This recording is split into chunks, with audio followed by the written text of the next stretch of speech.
अस्सलाम वालेकुम दोस्तों, मेरा नाम है अली अहमद हमेशा की तरह मौजूद है दाऊद और आप देख रहे हैं इस वक्त क्रिकेट की दुनिया पे अली एंड दाऊद शो को। किसको देखना बनता है तो दोस्तों यार लोग बात करने जा रहे हैं जिस तरह इंडिया ने हीरोइक किस्म का कमबैक किया है, तो बहुत से लोगों को इंडिया ने जवाब भी दे दिया जो है सुबह के टाइम पे ये समझ रहे थे।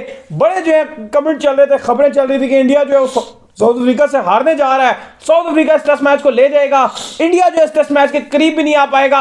लेकिन इंडिया ने उन तमाम लोगों की आंखें खोल दी और हैरान परेशान कर दिया सबको। तो बात करेंगे तमाम चीजों पर। तो अगर आप हमारे चैनल पर नए और पहली दफा आए तो चैनल को आदमी सब्सक्राइब कर लें और साथ के बेल आइकन बजाना ना भूलिएगा। तो बात का आगाज करते हैं नंबर वन खबर के साथ जो कि हमारे पास आ रही है। तो जो नंबर वन खबर निकल कर सामने आ रही है वो इंडिया की हीरोइक किस्म की जो है फतह को लेकर आ रही है। दाऊद कमाल कर दिया, धमाल कर दिया, सबको हैरान कर दिया। देखिए वाकई भारतीय टीम ने आज हैरान किया और हैरान करने वाला एक ही मुंडा था और वो था ठाकुर। ठाकुर ये हाथ मुझे दे दे, क्योंकि जो ठाकुर के हाथ थे उनकी कीमत इतनी बढ़ चुकी थी, क्योंकि आज ठाकुर के हाथ ने जो गेंदें निकाली हैं वो स्विंग भी हुई, वो बाउंस भी हुई, वो ठिप्पा लग के गेंद पूरा ऊपर हिला भी और पेस भी था उसके अंदर, क्योंकि ठाकुर ने आज जिस तरह की गेंदबाजी किया वो अनबिलीवेबल थी। और जाते जाते जो हम बात कर रहे थे कि पुजारा भी एक ब्लाइंडर खेल के और टीम इंडिया को एक उस पोजीशन पर ले आए हैं जहां से इंडिया वंडर्स में हिस्ट्री क्रिएट करने से बिल्कुल आप कह रहे हैं कि एक दिन या सवा दिन जो है वो दूर रह चुका है। इस पर अगर आप बात करें तो बाकी आगे मजीद बात करते हैं, लेकिन अली ट्विटर पर चाहे वो पाकिस्तान का हो, भारत का हो, बहुत तारीफें की गई हैं, खुलकर तारीफ की गई हैं, फॉर्मर क्रिकेटर समेत बड़ी तारीफें मिली हैं। आकाश चोपड़ा लिखते हैं 2 match of uneven bounce on the surface for a day two pitch, it was for worse last time around but even this one is not ideal for test cricket. थोड़ा सा इन्होंने कहा, लेकिन उसके बाद इन्होंने आकाश चोपड़ा पर आए हैं, आकाश चोपड़ा शार्दुल ठाकुर पर आए हैं और कहते हैं ठाकुर ने आज वाकई आज का मेला लूट लिया भारत की तरफ से। इसके बाद पार्थिव पटेल लिखते हैं, कहते हैं hitting six is Thakur's love with the bat but hitting a super seven with the ball is something he will forever are proud of, especially where and when it came. Congrats Thakur and team India. Thakur से जो लोग expect ज्यादातर जो है, मैं भी अगर आप मुझसे पर्सनली पूछे मैं उनके बैट से ज्यादा एक्सपेक्ट करता हूं कि बैटिंग बहुत ज्यादा अच्छी करेंगे। बॉलिंग में मुझे वो लगता है कि वो इस तरह किरदार अदा करेंगे जैसे हार्दिक पांड्या करते हैं, कुछ आगे ओवर डाल देंगे, ओवर निकाल देंगे, 1-2 आउट कर देंगे। लेकिन इतनी एक्सपेक्टेशन मुझे इससे नहीं थी कि 7 विकेटें वो भी टेस्ट मैच में ले जाएंगे। पार्थिव पटेल ने बड़ा मजेदार लिखा है कि भाई तुमने सुपर 7 जो तुमने लिया ना याद रखा जाएगा, बल्ले के साथ तो तुम छक्के लगाते हो लेकिन जो तुमने 7 मारा है ना आज, ये तुम कभी बल्ले के साथ नहीं मार सकते। तो बड़ा मजेदार आ रहा है। इसके बाद राहुल शर्मा ने लिखा है टॉप स्पेल शार्दुल ठाकुर, ऐसा स्पेल मैंने नहीं कभी देखा।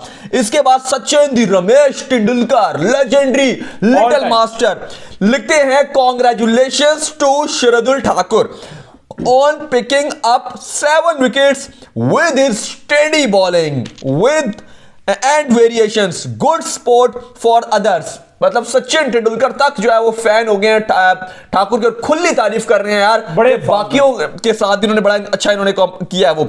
इसके बाद सहवाग वीरू आए हैं, इनकी बल्लेबाजी में और अली पहले भी बात कर रहे थे कि यार बड़े बल्लेबाज रहे इंडिया के, लेकिन ये वो बल्लेबाज था, सहवाग था यार, ये बैटिंग करता था तो तबाही मचाता था, बैटिंग में तबाही करता था। कैमरा पे इनसे बात हो रही थी, मैंने कहा यार कि बड़े बड़े बैट्समैन आए लेकिन जो सहवाग की शॉट्स में जो सॉलिडिटी होती थी ना, यकीन करें बॉलर को पता चल जाता था कि यार ये बॉल लगा तो चौके से पहले रुकेगा ही नहीं। अच्छा ये लिखते हैं सहवाग 7 विकेट्स फखर है, आउटस्टैंडिंग स्पेल, ठाकुर पे ये लिखते हैं। इसके बाद प्रजान ओझा लिखते हैं Shardul what an effort, a piece of fine craftsmanship. इसके बाद लक्ष्मण लिखते हैं lion hearted spell by Shardul Thakur, best figures by an Indian against South Africa, thoroughly deserved his 7 wickets for persistence and intelligence has single-handedly brought India back into the second test. Over to batters now. क्या बात है। इसके बाद अगर आप देखें तो बड़ी बड़ी बात लिखी है धवन तक, शेखर धवन ने लिखा है वेल डन शार्दुल ठाकुर,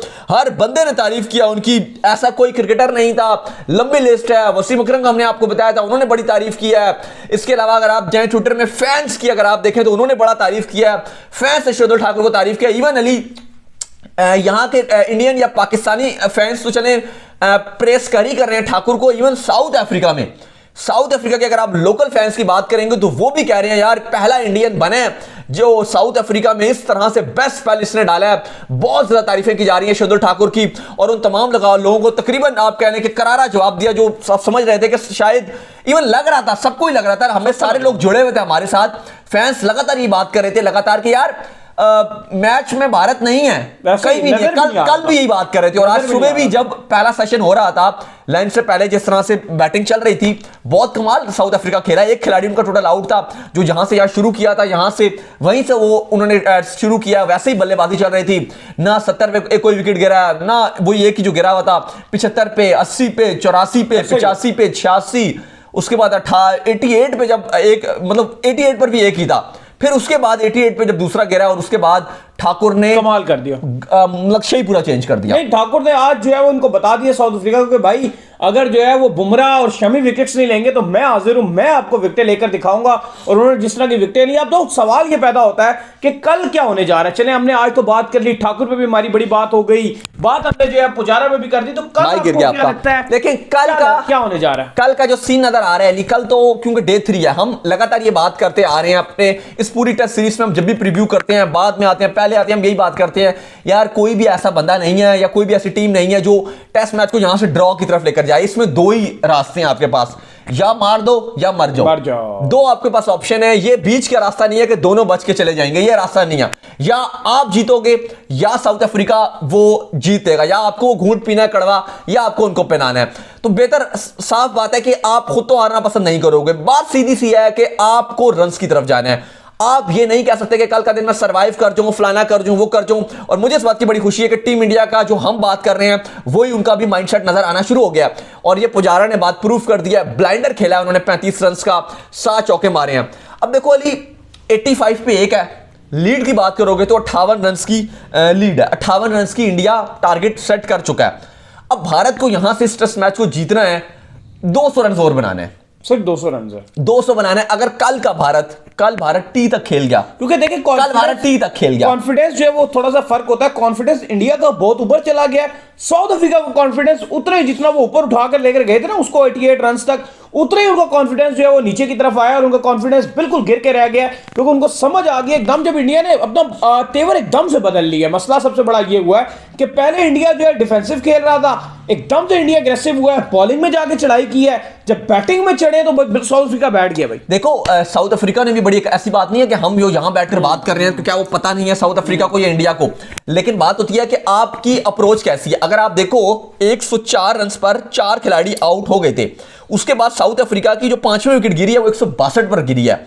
अगर आप देखोगे बाबूमा जो इनके व्हाइट बॉल के कप्तान है, अगर आप उनकी इनिंग देखोगे जो उन्होंने 50 मारे हैं, 51, 6 चौके और 1 छक्का और 60 गेंदों पे मारा है, यानी कि उनके ये माइंड में था कि अगर मैंने भी 60 बॉलें खेल ली, 50 आप कम कर दें, साउथ अफ्रीका ने 160 170 पर आउट हो जाना था आराम। अगर साउथ अफ्रीका के 2-3 खिलाड़ी अपनी अप्रोच चेंज ना करते, उस एग्रेसिव माइंडसेट के साथ ना जाते कि भाई हमने जो रन्स बनाने हैं वो हमने एक रन्स बनाने हैं, और वो साउथ अफ्रीका की अप्रोच थी बाबूमा की। अच्छी बात यह कि इंडिया की भी वही सोच नजर आ रही है कि हम भी रन्स बनाएंगे। देखो कल बात सीधी सी अली कि अगर भारत 285 तक रन्स बनाता है, 285 टोटल बनाता है, 280 290 टोटल, अभी आज देखें 85 बना लिया है, अभी 200 और रन बनाते हैं तो मुझे लग रहा है कि टोटल अगर 285 तक भारत बना लेते हैं और अगर ऑल आउट होता है, ज़ाहिर डिक्लेयर का तो कोई ताल्लुक ही नहीं है, जितना बनाना है, जितना वो कहते हैं ना जितना घी आए उतना अच्छा, जितना शक्कर डालोगे उतना मीठा होगा, तो वो तो जितना रन बनाएंगे उतना ज़्यादा मजा आएगा। लेकिन मिनिमम बात की जा रही है कि अगर भारत अच्छी बैटिंग करता है और 200 और लगा देता है आगे, अभी 2 विकेटें गिर चुकी हैं, जाहिर है कि राहुल भी आउट हो चुके हैं, मयंक भी आउट हो चुके हैं, अभी पुजारा को जितना अच्छा उन्होंने कर लिया, अगर पुजारा थोड़ा सा और कल अच्छा करके चले जाएं, 50-60 बना जाए टोटल, तो 30 एक और वो ऐड कर जाएं, रहाणे आकर ऐड कर जाएं, और कुछ 50-60 रन अगर पंत इस पे ऐड कर जाए तो मजा आ जाएगा। अश्विन से आपको उम्मीदें हैं, आप कभी भी इग्नोर नहीं कर सकते, कभी भी डिनाई नहीं कर सकते कि अश्विन बल्लेबाजी कर सकता है, ठाकुर की फॉर्म अच्छी चल सकती है। इवन मैं तो बुमराह को देखता हूं बड़ी अच्छी बल्लेबाजी करता है, पिछली इनिंग में भी नॉट आउट गया था, ऐसा ही है, 1 छक्का 1 चौका मारा था इस बुमराह ने भी। तो अगर आप पीछे जाओगे तो इवन शमी भी अच्छा चार्ज अप ले लेते हैं, हमें याद है इंग्लैंड में कितना शानदार खेले थे बुमराह शमी। तो मुझे लगता है कि भारत 200 रन और ऐड करेगा, और 285 तक अगर भारत बोर्ड पर लगाता है और 250 रन तक का तकरीबन इनको अगर टारगेट देता है 250 प्लस कुछ भी दे देता है या 250 के करीब 240 250, तो भारत की जो फतह है वो इस टेस्ट मैच में हमें यकीनी नजर आ रही है। लेकिन भारत ने जिस तरह की पारी खेली, एक टाइम पर लग रहा था कि भारत इस टेस्ट मैच को हार जाएगा। इस टेस्ट मैच में भारत कहीं भी नहीं है। अब भारत के ऊपर कल बुरा दिन गुजरा है थोड़ा सा, लेकिन हम भी बात कर रहे थे कि कल सेशन डिफरेंट है, यहाँ का मौसम ऐसा है, ये विकेट ऐसा है, यहाँ पर अगर आप एक ही स्टेडी बॉलिंग करेंगे, एक ही अगर आप लाइन पकड़ेंगे, वेरिएशन में अगर आप थोड़ी वैरायटी लाएंगे, बैटर मसला होगा। क्योंकि अगर आप साउथ अफ्रीका में अगर आप देखो तो आपको 2 बार बैटर के लिए चैलेंज होता है, 2 बार। एक बार बॉलर रिलीज कर रहा है तब भी आपको अपनी नजरें हटानी नहीं होती, और एक बार जब ठिप्पा के बाद जब गेंद, आपको पता नहीं होता, कभी गेंद यहां पर आप कह लें कि ज्यादा थोड़ा बाउंस कर जाएगा, कभी गेंद ज्यादा स्विंग कर जाएगा। क्योंकि अगर आप विकेट भी देखो जो वांडरर्स का है, थोड़ा थोड़ा आपको ऐसे पैचेस में भी नजर आएगा। इवन आकाश चोपड़ा ने भी यही बात की जो मैं बात कर रहा हूं, उनका ट्विटर में आपको पढ़ के भी बताया था कि जो पिच है वो काफी मुश्किल नजर आ रहा है। क्योंकि जो आप इवन सेंचुरियन वाला भी अगर आप पिच लो तो उसके कंपैरेटिवली अगर आप बात करो तो ये पिच काफी डिफिकल्ट है। अभी तक उस तरह से जो वेदर की फोरकास्ट के लिए वो बारिश उस तरह से अभी तक आई नहीं है बिल्कुल। लेकिन जो कल का वेदर नजर आ रहा है वो भी मुझे क्लियर नजर आ रहा है। लेकिन मैं ये कह सकता हूं कि जैसे अभी हमने देखा था वेदर, जहां बारिश थी वहां पर नहीं हुई, तो हो सकता है कल बारिश का मौसम नहीं है, लेकिन कल हल्की फुल्की बुछाड़ आए। तो अगर वेदर खराब भी होता है तो भी बैटिंग करना आसान नहीं रहेगा, बैटर्स के लिए यहां पर चैलेंज रहेगा।